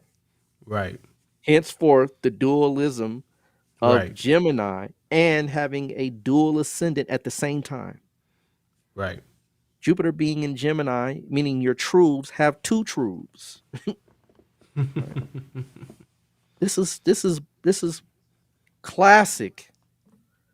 You can't even, I mean, it's almost to a point where I get the Scorpio attempt, but when you boil it down, it becomes to some degree laughable. Yes, Sagittarius is the religious sign. Not the. Right. Right. The, with the capital T in the, right? So indeed. you got to understand this here, right? I mean, religion runs through and through. When you say the Pledge of Allegiance, I pledge allegiance to the United States of America, right? Right. Is God in there? Is God in there? Uh-oh. On your dollar bill. On your dollar bill. Is God in there? Uh-oh. Right. Right. And they use that as a, like, they stretch the Scorpio over there saying that, they say that, but they don't, but that just honestly reinforces the duality, to do the two faces, to show you one thing, do another thing. And that's, I mean, you can't argue it. It's in the Ascendant Lord is in Ardra, people. Right. It storms, right? Rudra, right? the god of storms, tumultuousness, right? But it's also highly intellectual. Were the founding fathers highly intellectual? Yes. And it would be the in Ardra in the eighth house as well. But being in the seventh house, that intellectual process of setting up governance is a cornerstone. When we say cornerstone, as in corners, we're talking about Kendras. Right. They're the corners of the chart. They're the formulations that you can't do without it, right? America couldn't do without the Constitution. In fact, what is the first nation in the world that created a Constitution? As far as we know, the United States. It's the United States of America. Right. Laws. Jupiter is laws. Scorpio don't care about laws. It is the law. Right. And I guess the only nation that you can say had a constitution prior to that was the Algonquin nation. That they said, and guess where they were? They were. Yeah. Go figure, right? Right. This is not Scorpio ascendant, people. Right. When we stack the deck, it becomes further and further away from being Scorpio ascendant, right? Right. Right. Just doesn't work. Right. I've tried it. I've done different applications, and this has been a long-standing thing. We've actually done another video on this, people. This is not the first time we've had this conversation. Right. Go check out the other video. We did a pretty good job on that one as well, right? So this is just a follow-up to our good friend Sam Geppi, because he is a pretty adept astrologer, hands down, right? Top-notch, right? Right. But when you really do your due diligence and your research, right, and you keep your center and measure two side by side, we've got all kind of different symbolisms, different statements, different processes, different ideologies that America stands on that proves that it is a Sagittarius ascendant, bar none. Right? When you have the planet in the 10th house stands for leadership, meaning that it is the house that presents itself as the ruler, kind of, if you will, right, of or the kind of head of something in regards to whatever you're looking at. So if you're looking at a corporation, 10th house is the CEO, right? Looking at the 10th house in a nation, it's the president or the executive branch, right? Right. Well, what is in the world that we know, right? When the world sees a country, right, they're going to see the rulership. They're going to see the whole thing, but they're going to see the rulership. And the rulership holds very key principles, right, that can show you what is it known for. It's the house of being known, if you will, right? What is America known for? Let's see. You think America could be known for technology? Right. Well, let's take a look here and see. Saturn, right, rules the third house, does it not? Yep. And the third house for America is Aquarius, which is this Mula Trachona sign, hence its primary ruler. It goes to the 10th. In Chitra, which is also an inventor. Right. And Aquarius is the sign of invention. The mind of the nation is built on an invention and new and innovative ways of doing things. Henceforth, that's the moon in the third house. I don't know why he said it didn't work well, but it works very well when we understand it from that perspective. When the moon is in the third house, think about it, people. The mind of the people, the mind of the nation is on communication, self-expression, the freedom of what? Speech. Oh, isn't that something? There goes one of those tenets, hence the 10th house, a tenet, a base process of what something is built upon. Right? Right. Freedom of speech. We're having a whole tiff about freedom of speech right now. In fact, if you pay attention to YouTube, Tasha K is learning about the freedom of speech because she was just sued by, right? Cardi B for $4 million for freedom of speech. And you can say it, but you may have to pay the cost to be the boss. Freedom of speech. She didn't go to Yeah. jail. No. She'll probably file bankruptcy, but nonetheless, she said what she said, right? Can't stop it. Right. We can say, I mean, and granted, I know there's become more of a gray area with this now because of the whole cancel culture. We did an excellent show on that, right? Definitely go check that out, right? Indeed. So we're getting to the point where freedom of speech is now becoming somewhat kind of interpretive, if you will, right? Right. But nonetheless, third house matters. Mula Trikona as the sign that rules it, right? And it's a Trisha Daya house with also a neutral house, but it's ruled by the same planet. So henceforth, right, it kind of comes under the same rule.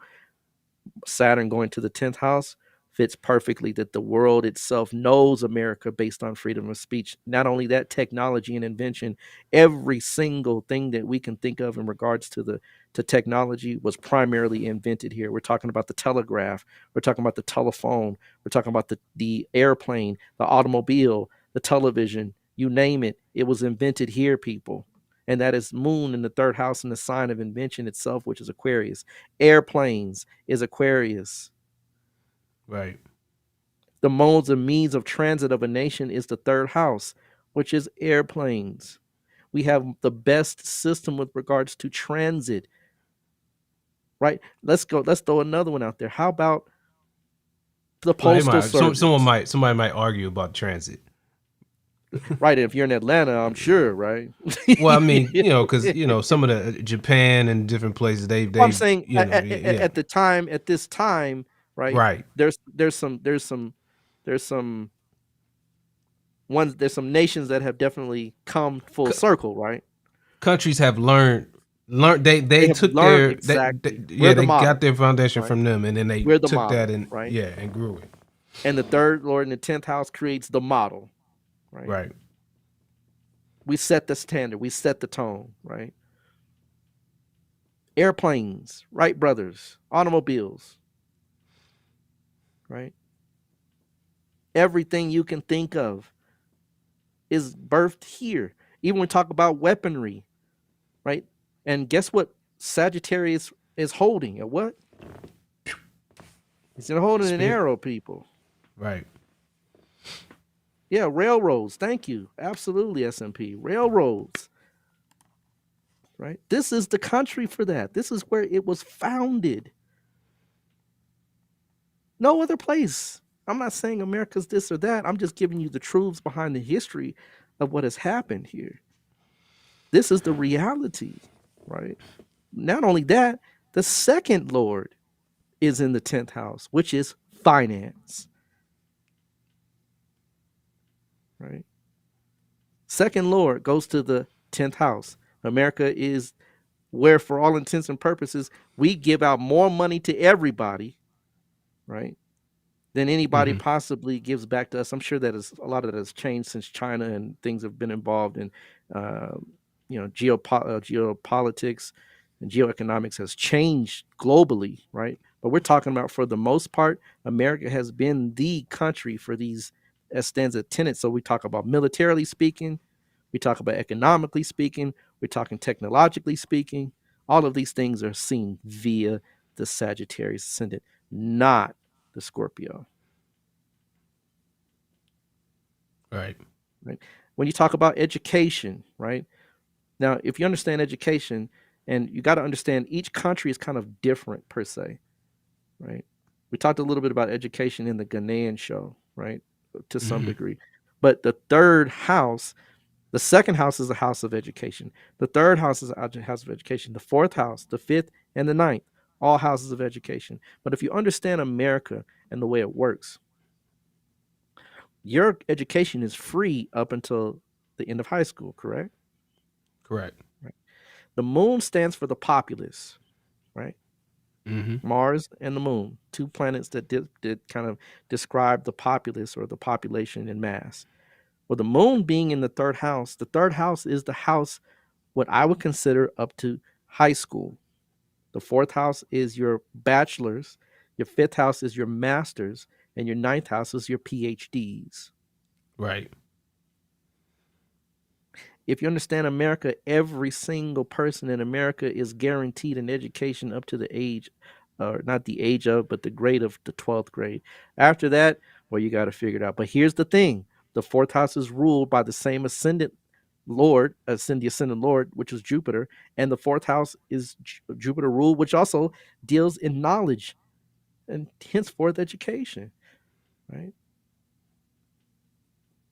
It goes to the seventh house, which is business. So education is business for America as well, is it not? It is. These are all things that are subtle nuances, but when they stack the deck against Scorpio, it runs over the little scorpion, right? With one of those big hooves of Sagittarius, right? It just does. Right. Right. Now we talk about the secrecy of it all, right? The secrecy.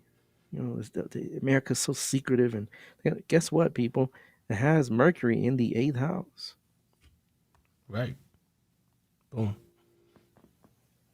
The 7th Lord, primal Lord, major, right, core tenet of the chart, core foundation of the chart goes to the 8th house of secrecy, espionage, spies, right? And that Lord goes, the moon goes to the 3rd house, Right. which is technology. They do it all by means of technological advancements. This is by far the chart, people. By far. Right. Not to mention K2 in the 2nd house. We'll talk about slavery. Right. The beginnings of America is founded on slavery. Right. What's the first stock exchange? Slaves. And what's in the 10th house? Saturn ruling the Saturn. 2nd house. Saturn, Right? yeah. Finances, the savings, right? The stock. Stock is 2nd house, people. Stocks. Your stocks. Not the stock exchange, but the stock itself, which is the black man, hence Saturn.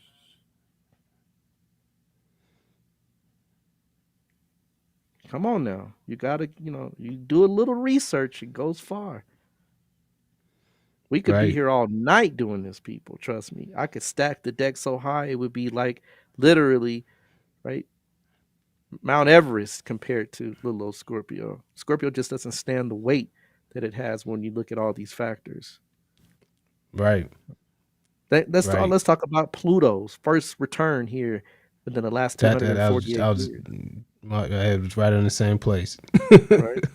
Pluto entered the 2nd house. It's entered the 2nd house, right? The financial wherewithal of this country is under extreme Change, man. change. Yes.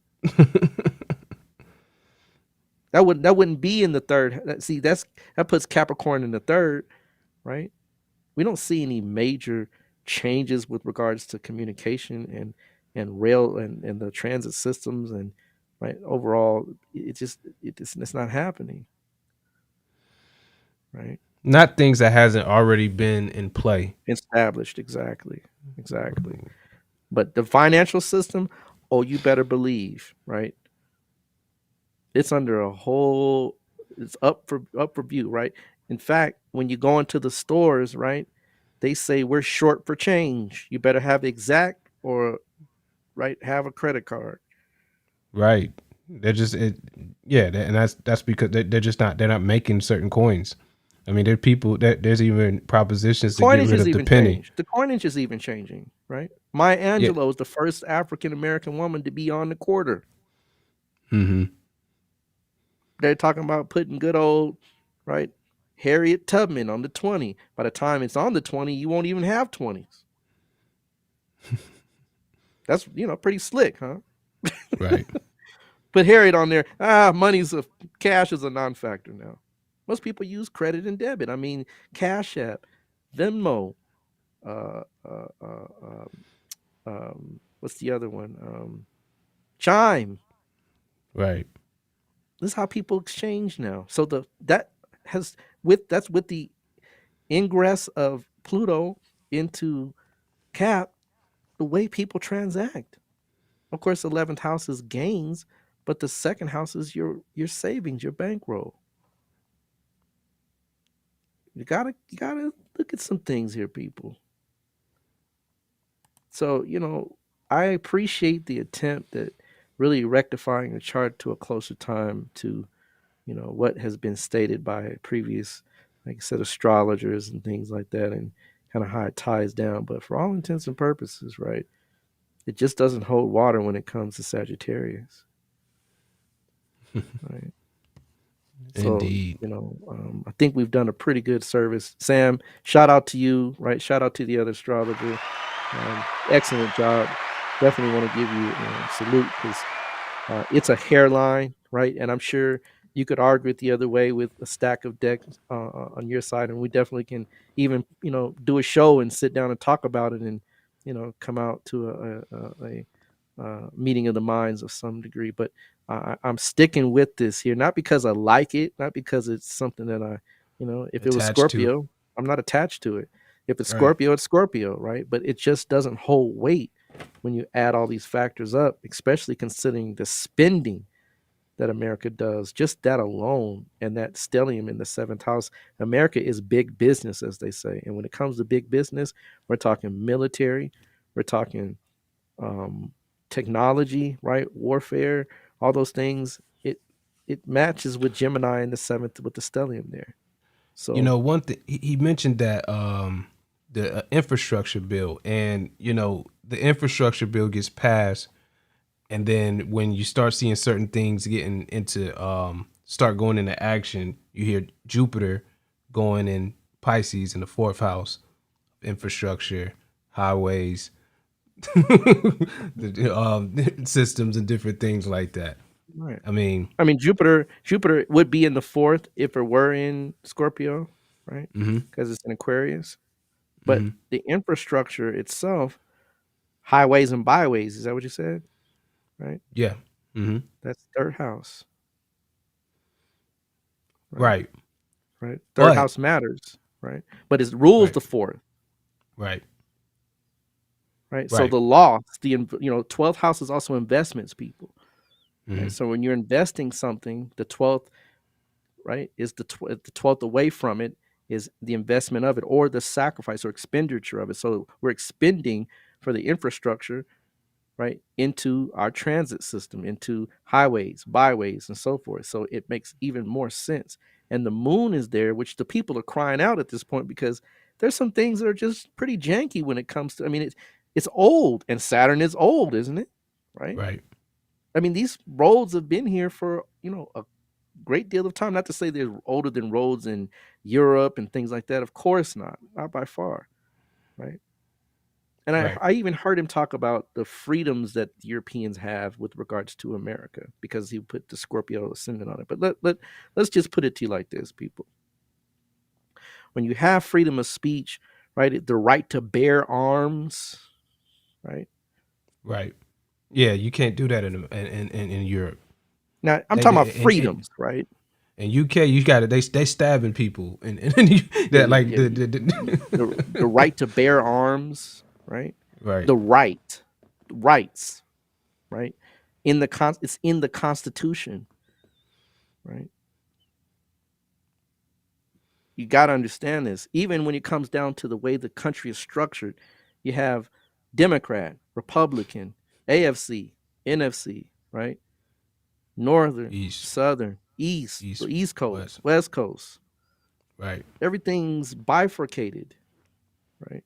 Black, white, rich, poor. Everything in the dualistic sense is in America, from bar none. So, Right. Scorpio, not so much, right? Let's say this, Scorpion is a type of energy that you can't get away with the dualism, right? They don't play that.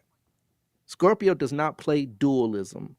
It's either I hate you or I love you.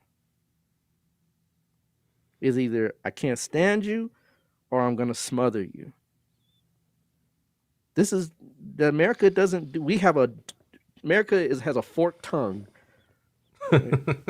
That's right. When America's, and think about the nation itself, the people of the nation, we're very considering, not to say we're more well-read than any other nation, but considering the access to information is just at the fingertips of every American, has been. We have libraries and things of information. The library of what? Congress. Right. Congress, congressional, constitutional, library. This is moon in the third house. Right. So, I mean, I get it. And I just gotta say, I respect the work that's been done, because this is not easy, people. It's not easy to just come and stand on what you promote as being, correct, because, you have to do your research. But as you can see, and if you do more research, which I'm sure you will find, that America by far, right, is a Sagittarius ascendant. Yeah, it's a refinement. I'm traveling and stuff, and a lot of people, they say, we can always tell Americans because of your teeth. Your teeth is it looks better than everyone else's. Wow. Or whatnot. But that's like that's an aesthetic, that's a refinement type of thing, the luxury of having nice teeth. Because even in the UK, I can tell UK people from the jacked up teeth. No disrespect. Wow. But a lot of people in the UK, their teeth be all over the place. Right. Right. That's wild.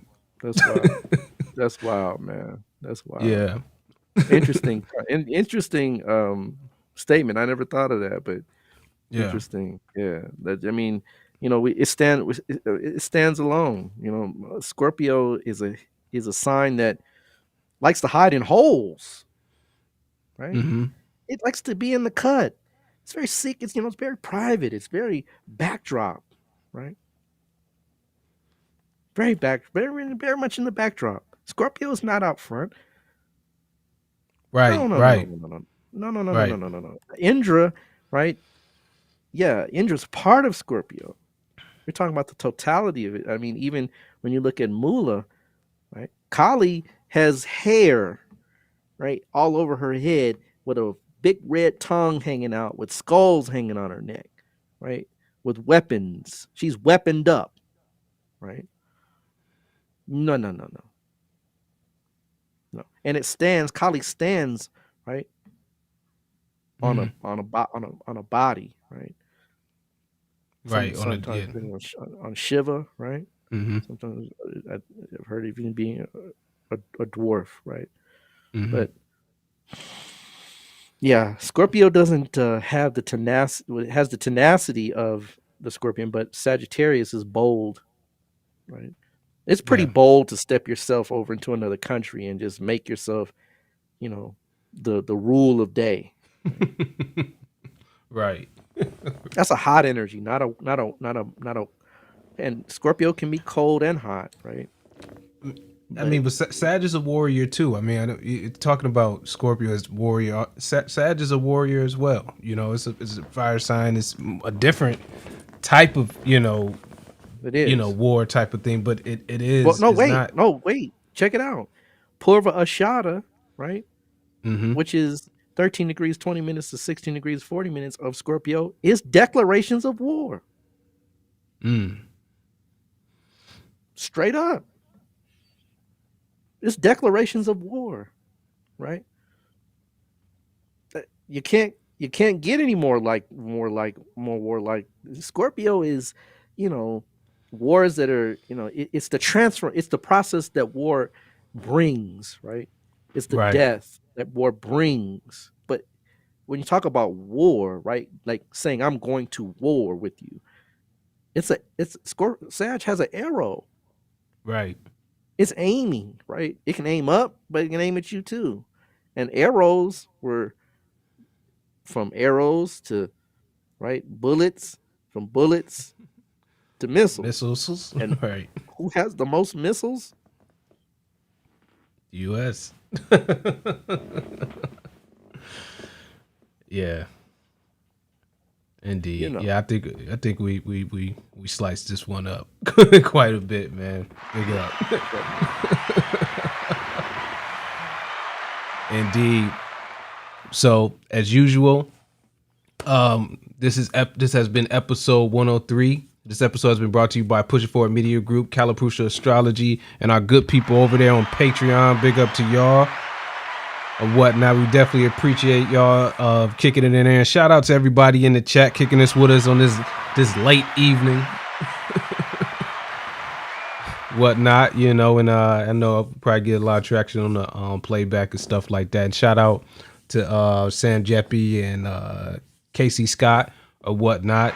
Definitely a good, you know, put some good stuff out there or whatnot. Indeed, and we'll love to, you know, talk more if you you guys are interested in that. We're absolutely open to that, indeed, or whatnot. But you know, with that being said, thank you all for tuning in. We will be back next week with another great episode, and we are out. Peace.